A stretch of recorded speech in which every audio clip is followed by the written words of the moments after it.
All right, here's my new Dax125.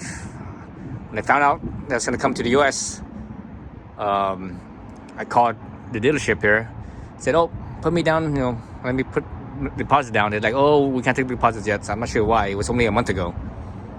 And this same dealership, I bought my Monkey, I bought my Trail 125 and my 300 Rally. So yeah, so I called a month ago and tried to put a deposit down. They wouldn't take it. Whereas my other bikes, it was like at least a month before I got to the dealership and they took my deposit. So that's kind of weird. Anyways, so here's my new Dax. So it has the new, engine with the oil filter on the outside. So that way you have actual oil filter. So that's cool. I like that. I think the bore is a little bit smaller and the stroke's a little bit longer, so a little bit more torque compared to the previous engine. Some people like that, some people don't. The people that don't is because you can't get it, you can't go much bigger bore if you plan on doing that. I don't plan on doing that, so I don't care. So it's roomier, I just sat on it and it feels roomier than a Monkey, than my Monkey. The Monkey feels kind of midget almost. This one feels a little roomier, but the seat is not cushy like the Monkey seat is. But I like this banana seat though, because you could you slide back and forth depending on how tall you are, right? So that's cool. Again, the seat's not as cushy like the Monkey is, but otherwise it's pretty cool. It has a high exhaust, that scrambler style exhaust. I'm not sure if I like this style. Just like the Monkey, I didn't like it because it's right against my thigh, and my thigh would get hot. So I don't like that. I prefer a low slung exhaust on a street bike.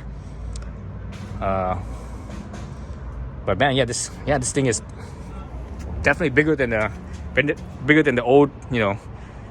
The last time they had this, because the Dax was never called Dax in the U.S. It was always called the Trail 70 or Trail 90 or whatever it was.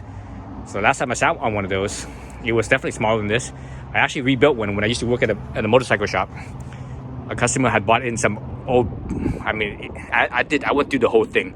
I rebuilt not just the whole engine. I also redid the whole electrical too, because it was from the 70s. And they were still using points.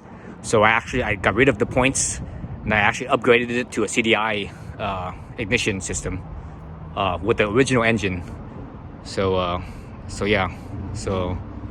I've been around the block with these things. But anyways, I think that's it. I need to go inside and do the paperwork. But yeah, so I'm kind of excited. Pretty sweet. Hollister Honda. This is where I get most of my Hondas if I buy it brand new. The cool thing about Hollister Honda is that they don't do any bullshit markup. They just have their all the DMV fees, right? All the DMV fees.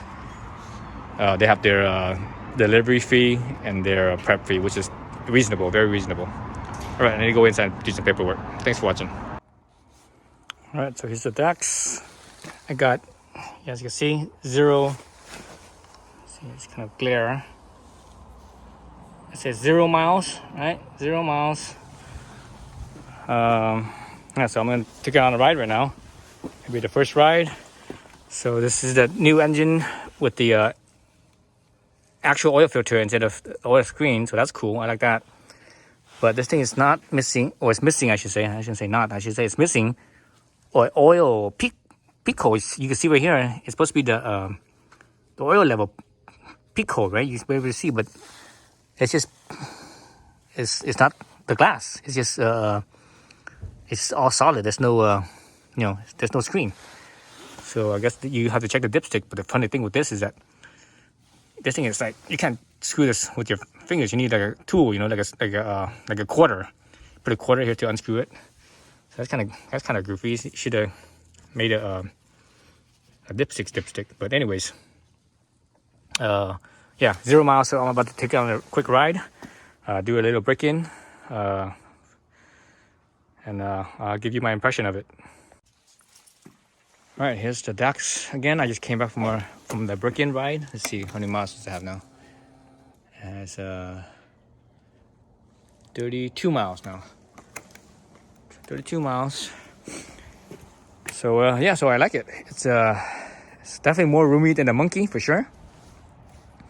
And because of the banana seat, you know, you could slide back and forth with that banana seat. But you know, you still have the foot pegs, right? So your feet pretty much stays in the spot. So when you slide back and forth, all you're doing is you're letting your knee, you know, you're changing the angle on your knee a little bit, and that's about it.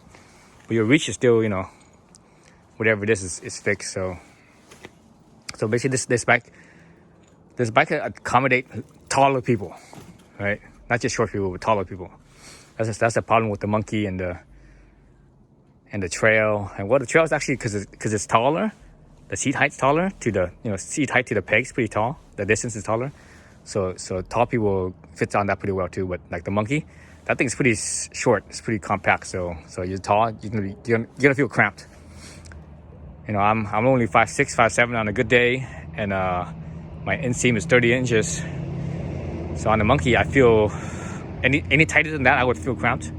But on this bike, I actually feel roomy. So it feels good there. On the fit, the engine feels really good. This new engine, you know, this is the first time I've used this engine. I had, you know, all my other mini Honda Minis with the old engine with the oil screen instead of an oil filter, and the bore and stroke is different. You know, this one, the bore is a little bit smaller. You know, even though they're all 125s, but this one, the bore is a little smaller, the stroke's a little bit longer, so it's a little bit more torquey. I think I noticed that going up the hills.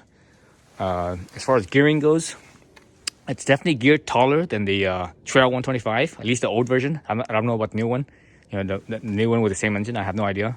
Never ridden it. I only have, I have the old one, the previous engine. But this one is definitely geared taller than that. You know, this is a 4-speed, right? 4-speed automatic or semi-automatic, just like the Trail 125. But this one's definitely geared taller for sure.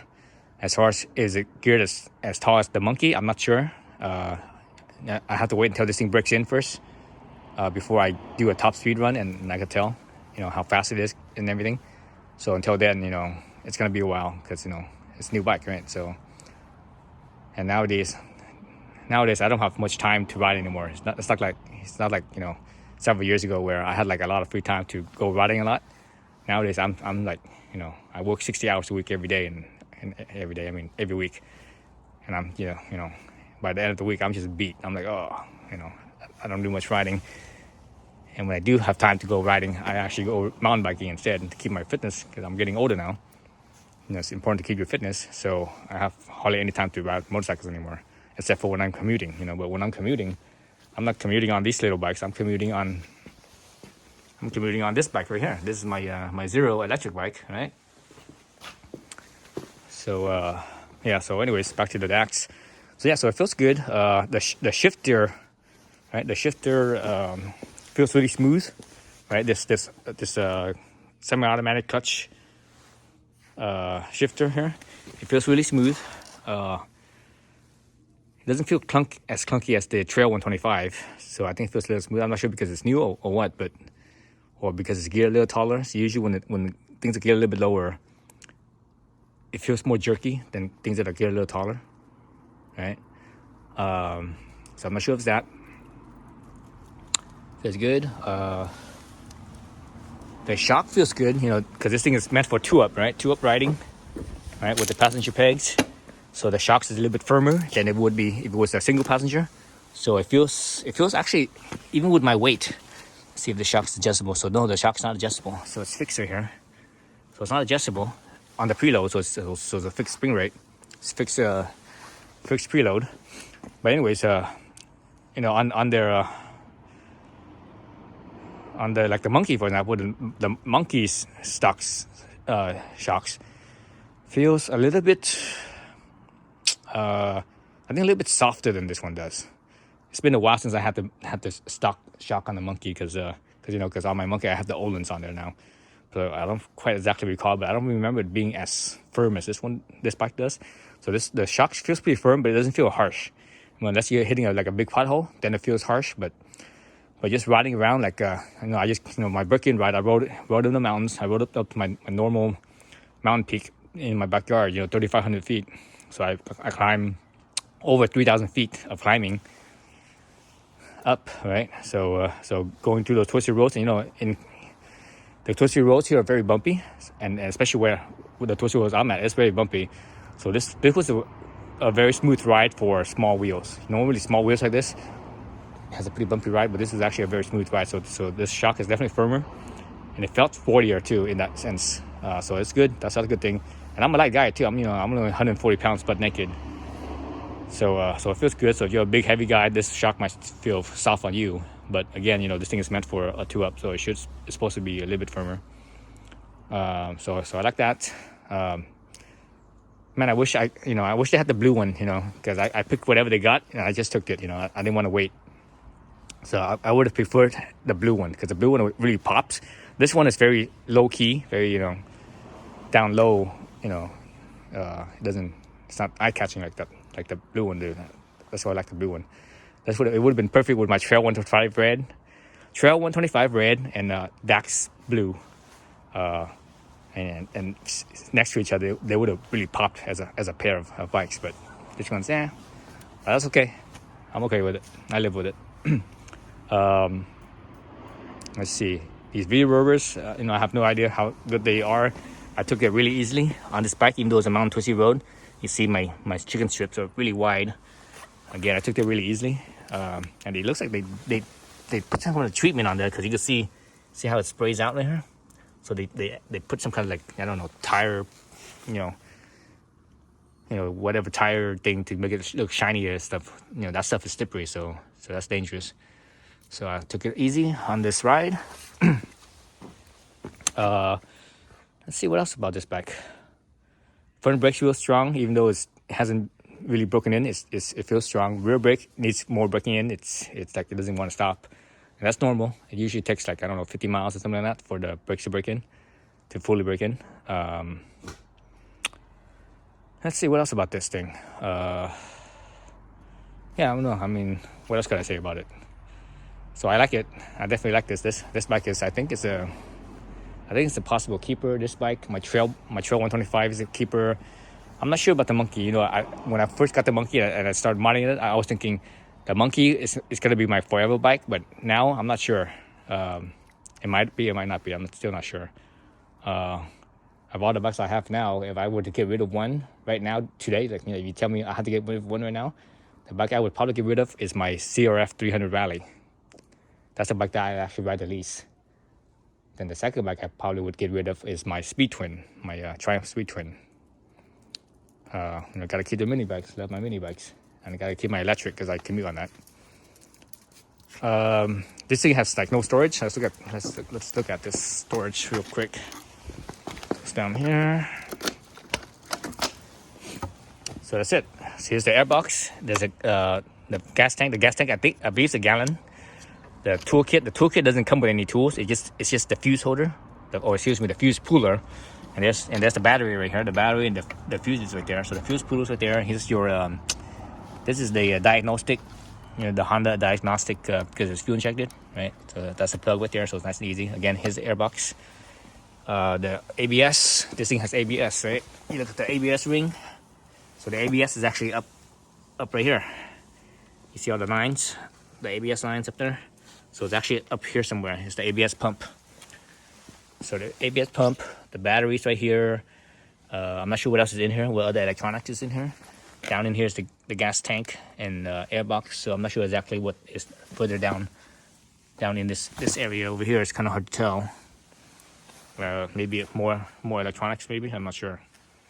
I think for the most part all the electronics is in this area. And I have no idea what's in this case right here. It might be more electronics, maybe. Otherwise, again, the ABS pump is right in here. So it might not be other electronics in here. It might be the ABS pumps right here. Battery, then all the other electronics might be down in this little container. and the airbox and whatever other engine stuff. It's down in in the frame, and down in here is the gas tank.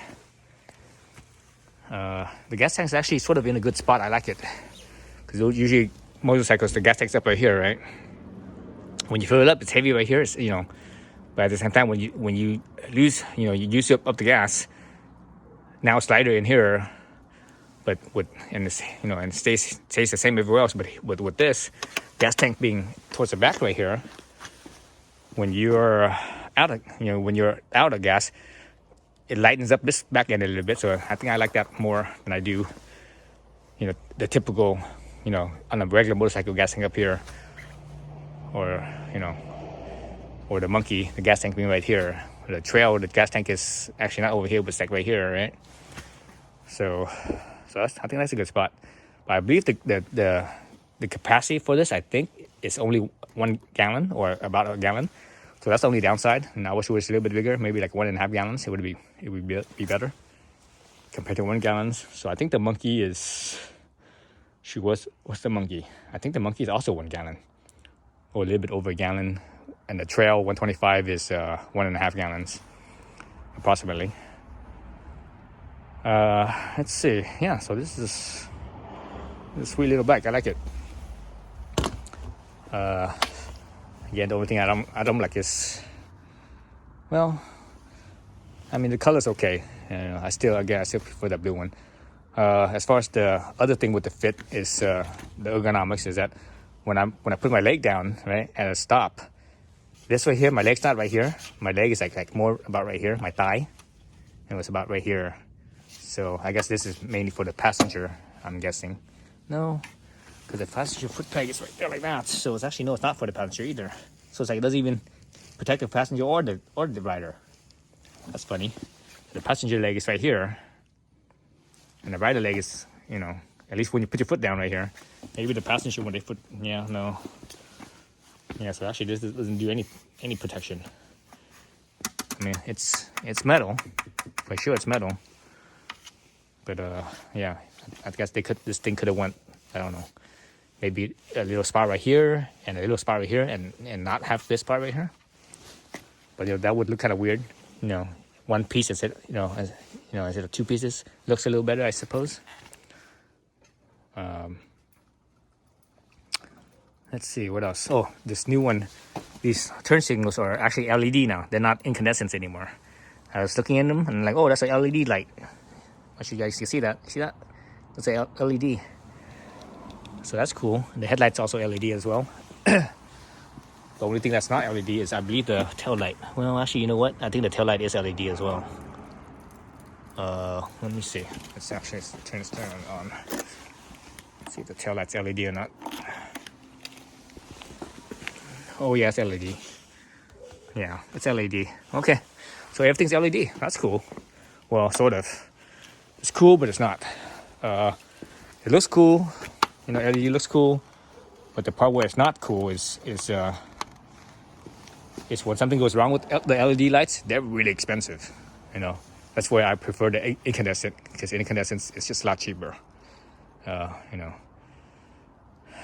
The likelihood that the LED burns out is very low, but when it does burn out, something goes wrong with it, it's very expensive. Or if you crash, for example, and you break it off, you have to replace it. It's going to be more expensive than the regular incandescent bulbs.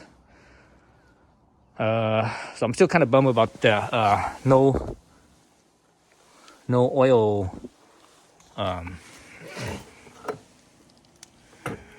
The no oil sight glass. Let me grab my flashlight and let's shine into it and let's see if it really is a sight glass or not. Yeah, it's not a sight glass. Nope, that's not a sight glass. That's the engine case. So that's kind of shitty, man. Come on, Honda. Should have gave us the sight glass right here. If there's no dipstick right here. I mean, at least I can't. Oh my god, I can't turn that with my hands. Let's see if I have a tool. I don't have a tool with me. I don't have any. Oh, you know what? I might have some quarters with me. Let me grab some quarters. I think I have some quarters in my pocket right here. Yeah, let me grab a quarter. Let's grab a quarter and let's see if I can turn this thing. Yeah, so it fits a quarter perfectly. Oh, that's still tight. Let's see if this thing has a dipstick. It better have a dipstick. If this thing doesn't have a dipstick, then that's stupid. Oh yeah, so there it is. It's a dipstick. Okay, so that's good. I would have preferred this thing to be like a regular twisty instead of this damn cap thing, because you have to use a tool, right? With this, you have to use a tool. I mean, the tool is a coin, but still, you're still using some type of, you know, you can't do it with your bare hands. If you do it with your bare hands, I don't think it's tight enough. Let's see, what else about this thing? Yeah, that's it for now. I mean, I think I yabbered long enough. So am I gonna do any mods to it? Like I mentioned earlier, I don't think I am. I had thought about doing suspension, but because this thing was meant for 2-up, it's firmer. It feels just right, I think. For me, for my lightweight, because I tend to like firmer suspension, you know, sportier riding for the twisties. And this thing feels fine. The dampening could be a little better, but it's good enough. You know, it's a mini bike, for crying out loud. You know, riding this, I don't want to ride it fast because it's a semi-automatic, right? Because it's a semi-automatic, I don't want to ride it fast. When I'm riding it, I want to ride it relax. You know, and it's also, you know, it's a mini bike, so you should be trying to ride fast. You should be riding it relaxed. So this is what this bike is for. It's relaxed. So I don't need to do anything with suspension. So I'm just gonna do probably like some little add-ons for like the for maybe like holding a phone, right? A phone mount and some type of charger for the phone mount. You know, I'm probably gonna use a what do they call it? What's that brand again? I always use that brand, but I forget what the name it is. Moto Quad Lock. That's what it is. So I'm gonna probably get a Quad Lock setup, the wireless with the vibration dampening right here. I'm gonna set it right here on the side. Something like this, so that way it's a bit taller up, out of the way of the instrument cluster, but at the same time it's higher up, so that way you don't have to, like, you know, it's easier to see. Let's see what else would I do with it. I might get the quick throttle, the quick throttle the spinner thing. I can't remember what that's called, but where you know, if you look at this thing, let's see the seam line right here, and you turn this thing, it's not quite 90 degrees, but you know, it's pretty close to 90 degrees. The other one, it turns even less. You know, it's like instead of going all the way to that, it only turns like that much. So it's like only that. So the thing about these mini bikes is that you have to like turn it, and because you have to turn it pretty much, you have to go wide open. So that's a lot on the wrist action. And, you know, and I have carpal tunnel, so my wrists, you know, when my carpal tunnel flares up, those days that where it flares up, oh man, my wrist kills me. I can't barely ride those days. So I'll get that. Oh, other thing I'm gonna get is the little bearing support in here. You know this bike, you know that it has the bearing support where, or excuse me, this bike, right, where the crank is, you have the two main bearings, where the piston rod is, right, the two main bearings, and the other bearing is on the other side where the clutch is. This side is the stator side, right? So this side, it has no bearing. It just sticks out with no bearing support. So I'm gonna get the bearing support on this side. So I did that with all of my all my other Honda mini bikes. I'm gonna do that, and what else I'm gonna do? I think I'm gonna get some racks. You know, get some racks for this thing, and that's about it. Get some racks to hold stuff, because right now the way it is, even though you have space here, I could strap a little something right here, but I'd rather have a real rack to hold more stuff if I go on a road trip or whatever. Yeah, that's about it. Otherwise, I'm not gonna do nothing else to this bike. I'm just gonna make it more usable, basically. More usable, everyday transportation style. And that's it. All right. Thanks for watching.